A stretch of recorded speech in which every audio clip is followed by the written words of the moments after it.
सभी को जय हिंद। एमपीपीएससी का दीर्घ के प्रीवियस पेपर पढ़ रहे हैं। 3-10 प्रश्न है। 3.3 का केंद्रीय सतर्कता आयोग कार्यात्मक क्षेत्र क्या है। व्हिसिल ब्लोअर प्रोटेक्शन एक्ट के प्रमुख बिंदुओं पर प्रकाश डालिए। इसका अथवा वाला प्रश्न है। प्रतिनिधित्व का क्या अर्थ है। समानुपाती प्रतिनिधित्व प्रणाली के विभिन्न रूपों का वर्णन। इस फर्स्ट वाले का उत्तर देखेंगे। संधानम समिति सिफारिश पर भ्रष्टाचार निरोधक संस्थान के रूप में वर्ष 1964 में केंद्रीय सतर्कता आयोग सीवीसी का गठन किया गया है। इसकी स्थापना 11 फरवरी 1964 में हुई थी। आयोग की संरचना निम्न है। अध्यक्ष एक केंद्र सतर्कता आयुक्त है। सेकेंड वाला पॉइंट है, सदस्य में सतर्कता आयुक्त जिनकी संख्या 2 से अधिक नहीं होगी। सदस्य मतलब कि 2 से अधिक नहीं होगी। फिर तीसरा वाला पॉइंट है, नियुक्ति राष्ट्रपति द्वारा प्रधानमंत्री की अध्यक्षता वाले समिति पर सिफारिश पर। कार्यकाल है। चौथा वाला पॉइंट है, कार्यकाल है 4 वर्ष और 65 वर्ष की आयु। वर्ष 2003 में संसद दोनों सदनों द्वारा पारित एवं राष्ट्रपति मंजूरी मिलने के बाद भी केंद्रीय सतर्कता आयोग में संवैधानिक स्वरूप प्राप्त हुआ है। केंद्रीय सतर्कता आयोग का कार्यात्मक क्षेत्र पढ़ेंगे। इसका फर्स्ट पॉइंट है, सीवीसी भ्रष्टाचार या पद दुरुपयोग से संबंधित शिकायत सुनता है, उपयुक्त कार्यवाही सिफारिश करता है। ऐसे सभी शिकायत संबंधित कार्यवाही करना जिसके किसी भी शासकीय अधिकारी पर भ्रष्टाचार आरोप। तीसरा वाला पॉइंट पढ़ें। तीसरा वाला पॉइंट है, सार्वजनिक क्षेत्र के बैंकों का स्केल 5 से ऊपर अधिकारी भ्रष्टाचार की जांच। चौथा वाला पॉइंट है, reserve bank of the India, NABARD एवं सीडीबी ग्रेड डी और उच्च स्तर के अधिकारी। पांचवा वाला पॉइंट है, साधारण बीमा कंपनी प्रबंधक उच्च स्तर का अधिकारी। छठा पॉइंट है, भ्रष्टाचार निवारण अधिनियम 1988 के अंतर्गत घोषित अपराध की जांच। सातवां है, जनहित प्रकटीकरण तथा मुखबिर संरक्षण के अंतर्गत प्राप्त शिकायतों का जांच करना, उचित कार्यवाही हेतु सिफारिश करना। नौवां है, केंद्र सरकार के मंत्रालयों और प्राधिकरणों के सतर्कता प्रशासन पर दृष्टि रखना है।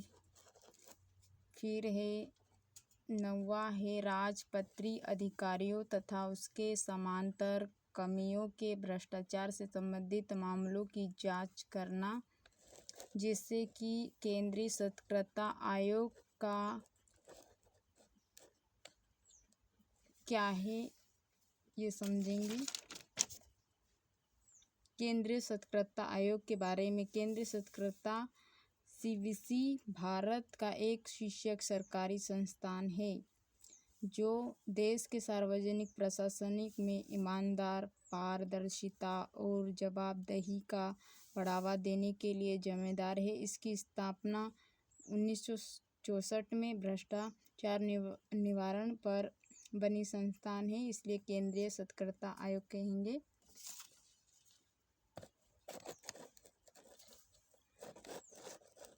फिर इसके बाद पढ़ेंगे point, whistle blower protection act प्रमुख बिंदु है। भारत में व्हिसिल ब्लोअर को व्हिसिल ब्लोअर संरक्षण अधिनियम 2014 द्वारा सुरक्षित किया जाता है। इसके प्रमुख प्रावधान निम्नलिखित है। इसके पॉइंट पढ़ेंगे। फर्स्ट वाला, भ्रष्टाचार की शिकायत करने वाला कर्मियों के पहचान गुप्त रहेगी। जो मतलब कार्य करेंगे उसकी पहचान गुप्त रहेगी। सेकेंड वाला है, जरूरत पड़ने पर ऐसे लोगों को सुरक्षित प्रदान किया जाएगा। भ्रष्टाचार की झूठी शिकायत करने वाले के विरुद्ध कार्यवाही और सजा का प्रावधान किया जाएगा।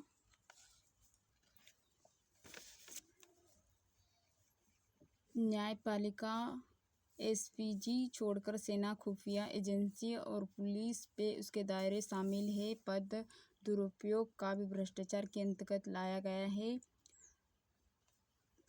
तीसरा है पॉइंट 5वां, वर्ष तक पुराने मामलों में ही शिकायत दर्ज कराने का प्रावधान है। व्हिसिल ब्लोअर प्रोटेक्शन एक्ट में जानबूझकर शिकायतकर्ता की पहचान प्रकट करने पर अधिकतम 3 वर्षों का कारावास और अधिकतम 50,000 जुर्माना का प्रावधान किया गया है। हम अथवा वाले का पढ़ेंगे। प्रश्न क्या था? प्रतिनिधित्व का अर्थ और समानुपाती प्रतिनिधित्व प्रणाली के विभिन्न रूपों का वर्णन पढ़ेंगे।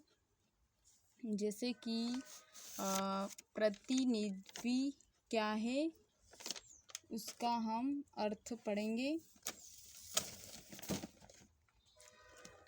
जैसे कि प्रतिनिधि, इसलिए हम उन्हें अपना प्रतिनिधित्व कहते हैं। हालांकि कला दुनिया में किसी भी चीज़ का प्रतिनिधित्व करना का मतलब है किसी अलग चीज़ के माध्यम से उसके सार्यक्ति करना हो सकता है। उदाहरण के लिए समझेंगे।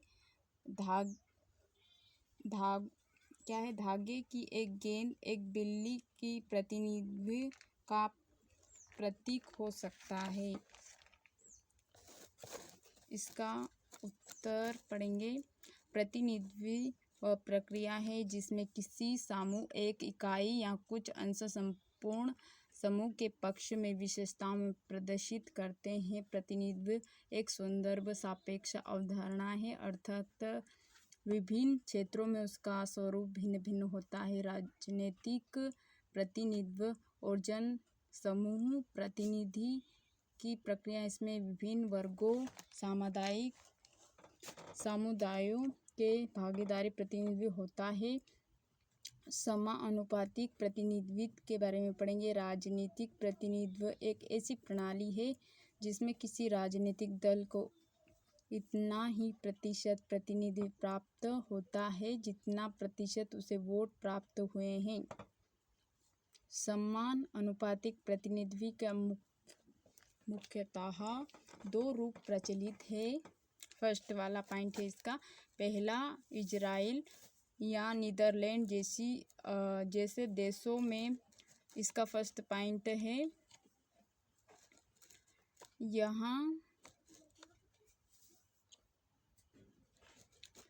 यहाँ संपूर्ण देश का एक निर्वाचन क्षेत्र माना जाता है। मतगणना के बाद प्रत्येक पार्टी के राष्ट्रीय चुनाव प्राप्त वोटों के अनुपात में सीटें दे दी जाती है। और सेकंड वाला पॉइंट है, प्रत्येक पार्टी चुनावों से पहले ही अपने प्रत्याशियों का एक प्राथमिकता सूची जारी कर देता है। अपने इतने ही प्रत्याशियों का उस प्राथमिकता सूची से चुन लेती है जितने सीटों कोटा से उसे दिया जाता है। और सेकेंड वाला पॉइंट है, दूसरा तरीका है अर्जेंटीना व पुर्तगाल में।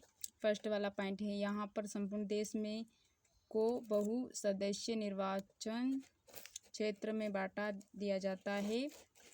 सेकेंड वाला पॉइंट है, प्रत्येक पार्टी प्रत्येक निर्वाचन क्षेत्र के लिए अपने प्रत्याशियों एक सूची जारी करता है जिसमें इतने ही नाम होते हैं जितने प्रत्याशी उसके निर्वाचन क्षेत्रों में चुना जाना होता है। तीसरा वाला पॉइंट है, उपरोक्त दोनों ही रूपों में मतदान राजनीतिक दलों वोट देते हैं, ना कि उनके प्रत्याशी को। एक वोट किसी भी निर्वाचन क्षेत्र में जितना मत प्राप्त होते हैं उसी आधार पर उसे निर्वाचित क्षेत्र में सीटें दी जाती है। अतः किसी भी निर्वाचन क्षेत्र में प्रतिनिधित्व वास्तव में राजनीतिक दलों प्रतिनिधित्व होते हैं। भारत में समानुपातिक प्रतिनिधित्व प्रणाली एक तीसरा जटिल स्वरूप अपनाया गया है। इसका चौथा वाला पॉइंट है, हमारे संविधान राष्ट्रपति, उपराष्ट्रपति, राज्यसभा, विधान परिषदों जैसे अप्रत्यक्ष चुनाव के लिए ही सीमित रूप से समानुपातिक प्रतिनिधित्व प्रणाली का यह स्वरूप प्रस्तावित किया गया है। राज्यसभा चुनावों में समानुपातिक प्रतिनिधित्व प्रणाली के पॉइंट पढ़ेंगे। फर्स्ट वाला, इसे एकल संक्रामणीय मत प्रणाली भी कहते हैं। प्रत्येक राज्य को राज्यसभा सीटों के निश्चित कोटा प्राप्त राज्यों के विधानसभा के सदस्यों द्वारा इन सीटों के लिए चुनाव किया जाता है। सेकेंड वाला पॉइंट है, इसमें राज्यों का विधायक ही मतदाता होते हैं। मतदाता चुनाव में खड़े सभी प्रत्याशियों अपने पसंद के अनुसार एक विरासत क्रम मत देना है। जीतने के लिए किसी भी प्रत्याशी को मत का एक कोटा प्राप्त करना पड़ता है। ये 3 के दोनों हमने प्रश्न उत्तर समझ लिए हैं दीर्घ के।